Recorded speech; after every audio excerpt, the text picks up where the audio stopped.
ត្រូវថ្នមស្ថានភាពនេះបន្តិចបងប្អូនបាទព្រោះយើងដឹងហើយថាបទជប់បាញ់បានចូលជាធរមាននៅក្នុងបងប្អូននៅក្នុងពេលនេះយើងកុំតន់អាសួររឿងនេះបងប្អូនបាទខ្ញុំចង់ឲ្យបងប្អូនទាំងអស់គ្នាសរសេរពាក្យលើកទឹកចិត្តឬមួយក៏ជូនពរទៅដល់បងប្អូនវីរៈកងទ័ពទាំងអស់ដែលគាត់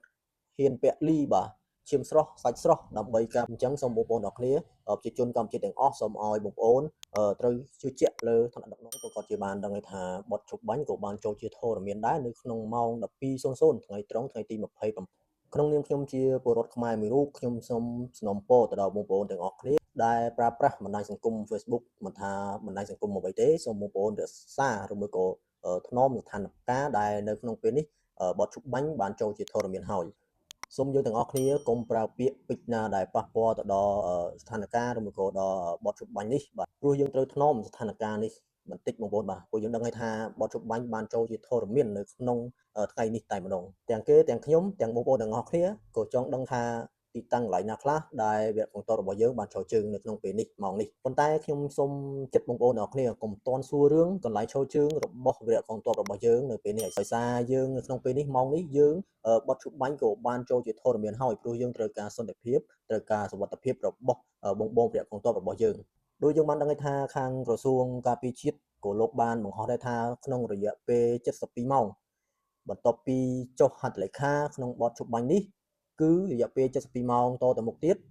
យើងនឹងមានការដោះលែងវរៈកងទ័ពរបស់យើងទាំង18រូបពីប្រទេសថៃបើយើងចង់ឃើញអំពីសុវត្ថិភាពសុខទុក្ខរបស់វរៈកងទ័ពរបស់យើងទាំង18រូបសូមបងប្អូនកុំ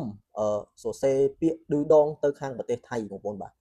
ខ្ញុំសូមចិត្តបងប្អូនតែប៉ុណ្នេះព្រោះថានៅក្នុងពេលនេះស្ថានភាពឬមួយក៏ស្ថានភាពក្នុងបទជប់បាញ់នេះយើងត្រូវថ្នមស្ថានភាពបទជប់បាញ់នេះឲ្យវាស្ថិតថេរឬមួយក៏ឲ្យវាមានប្រសិទ្ធភាពដើម្បីឲ្យវីរៈកងទ័ពទាំង18រូបរបស់យើងហើយនឹងបងវីរៈកងទ័ពដែលការពារនៅជួរមុខទាំងអស់ឲ្យគាត់មានសុវត្ថិភាពឲ្យគាត់បានសម្រាប់សម្រានឲ្យស្រួលបន្តិចបងប្អូនណាខ្ញុំក៏ចង់ដឹងដូចជាបងប្អូនអរគ្នាដែរប៉ុន្តែខ្ញុំសូមចិត្តបងប្អូននៅក្នុងពេលនេះយើងកុំតន់អាសួររឿងនេះបងប្អូនបាទពេលនេះដែលអ្វីដែលយើងចង់ដឹងដែលអ្វីដែលយើងចង់ឃើញសុខទុក្ខឬមួយក៏វីរៈកងទ័ពរបស់យើងទាំងអស់ដែលគាត់នៅជួរមុខនេះតើពួកគាត់បានសម្រាកសម្រានយ៉ាងណាហើយពួកគាត់បានហូបឆ្ងាញ់គេងលក់ស្រួលដែរឬទេព្រោះដោយសារបទជប់បាញ់នេះធ្វើឲ្យពួកគាត់សប្បាយចិត្តណាស់បងប្អូនបាទយើងកុំតន់សួររឿងផ្សេងក្រៅពីសុខទុក្ខរបស់បងវីរៈកងទ័ពជួរមុខទាំងអស់ខ្ញុំចង់ឲ្យបងប្អូនទាំងអស់គ្នាសរសេរពាក្យលើកទឹកចិត្តឬមួយក៏ជូនពរទៅដល់បងវីរៈកងទ័ពទាំងអស់ដែលគាត់ហ៊ានពលីបាទឈាមស្រស់សាច់ស្រស់ដើម្បីការពារបូរណភាពទឹកដីរបស់យើងអញ្ចឹងហើយសូមឲ្យបងប្អូនអរគ្នាសរសេរពាក្យជូនពរទៅដល់វីរៈកងទ័ពរបស់យើងជួរមុខទាំងអស់ឲ្យពួកគាត់បានសុខសប្បាយទាំងអស់គ្នាបានតែសន្តិភាពទេប្រទេសកម្ពុជាយើងបាទអញ្ចឹងយើងសូមគោរពទៅដល់វីរៈកងទ័ពដឹងគុណនិងដឹងគុណទៅដល់វីរៈកងទ័ពយើងជួរមុខទាំងអស់ឲ្យពួកគាត់បានសុខសប្បាយនៅពេលនេះព្រោះគាត់បានសម្រាករយៈពេល20ថ្ងៃជាងនេះពួកគាត់ហត់នឿយខ្លាំងណាស់ទៅហើយ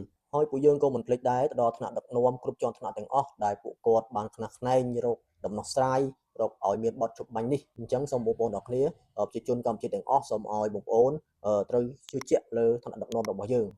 អំពីខ្ញុំបាទពូពីនៅក្នុង page Facebook ផ្លូវការរបស់ខ្ញុំនេះខ្ញុំក៏សូមជូនពរទៅដល់បងប្អូនជនភៀសសិកនឹងឆាប់បានត្រឡប់ទៅផ្ទះរបស់ពួកគាត់វិញនិងបងវីរៈកងទ័ពជួរមុខទាំងអស់សូមឲ្យពួកគាត់បានសម្រាប់សម្រានសុខស្រួលដូចពេលមុនអញ្ចឹងឥឡូវនេះបទជប់បាញ់ក៏បានចូលជាធរមានហើយដែរហើយមួយទៀតខ្ញុំក៏សូមឲ្យបងប្អូនចែករំលែកពាក្យដែលល្អៗទៅដល់កងទ័ពរបស់យើងបាទពាក្យអ្វីដែលមិនសមរម្យយើងគិតថាមិនសមយើងកុំបង្ហាញឬកុំចែករំលែកឲ្យសោះបងប្អូនបាទពាក្យណាដែលល្អៗយើងសូមបងប្អូនអរគ្នាជួយចែករំលែកទៅដល់កងទ័ពរបស់យើងទាំងអស់នៅជួរមុខបងប្អូនហើយវីដេអូរបស់ខ្ញុំក៏មានតែប៉ុណ្ណេះហើយក្នុងនាមខ្ញុំជាកូនខ្មែរឬមួយក៏ជាពលរដ្ឋមួយរូបខ្ញុំសូមសំណូមពរទៅដល់បងប្អូនកុំបង្ហាញអ្វីដែលពាក់ព័ន្ធឬមកក៏ប៉ះពាល់ទៅដល់បទជប់បាញ់នេះអញ្ចឹងបើយើងចង់បានសន្តិភាពចង់បានឲ្យប្រទេសយើងសុខសាន្តដូចដើមវិញយើងកុំបង្ហាញពាក្យណាដែលប៉ះពាល់ទៅដល់បទជប់បាញ់នេះសូមអរគុណ